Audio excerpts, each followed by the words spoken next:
cash games and tournaments play a little bit differently. There's a couple of differences. One, in tournaments in general, you buy in for whatever the set amount is, and once you're out, you're out. In cash games, you can rebuy up to the table max really at any point. So you can always add more to your stack. In tournaments, the blinds go up every whatever the period of time is. Could be 15 minutes, could be 30 minutes, could be an hour, depending on the structure of the tournament, whether it's a turbo, whether it's a deep stack tournament. And if they wanted to go quicker or last longer, those things all matter. But in cash games, the blinds stay the same. So the reason that's important is because your decisions are going to change over the course of a tournament. There's actually different phases to a tournament, where at certain points where losing chips is worse than gaining chips is good. So protecting your chip stack versus having to chip up, and vice versa, there's different phases. Again, we won't go into the specifics, but just know this is a general idea.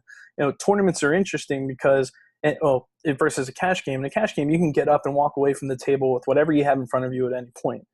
In tournaments, you basically play, last man standing. Actually, 10% of the field gets paid in tournaments on average, but a lot of it, the payout is really in the first few places. That's really where all the money is. So you need to build up your chip stack to a degree, and you have to essentially find spots and find situations to get your money in to hopefully double up, triple up, and really build a stack so you can last to the end. So you have to look at it as when a tournament starts, it's kind of like buying a new car and driving it off the lot.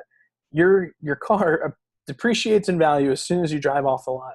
Well, as soon as the tournament starts, basically after the first hand, your chips are actually worth less than they were at the start of the tournament because somebody now has more chips.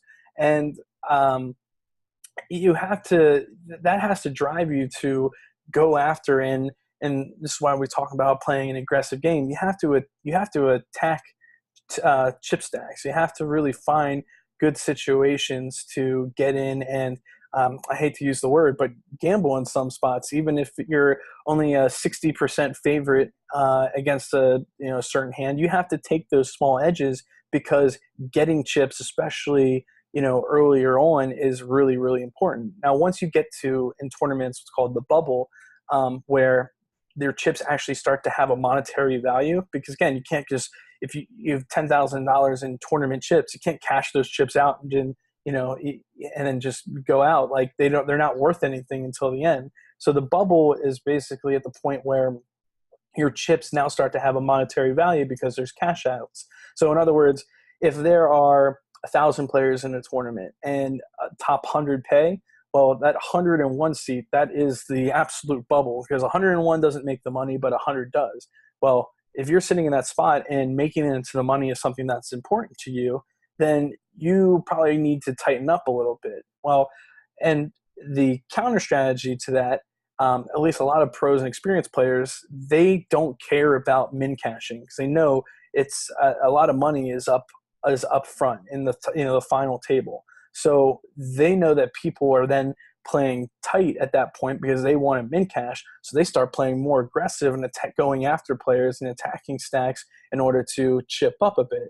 So you see, that's not exactly leveling, but you can see that when someone's doing this, someone else is doing this, and that's called basically exploitative strategy. So in general, an aggressive strategy works really well. Unless there's really, really aggressive players at your table, then playing a passive strategy at times can actually be a little bit more effective.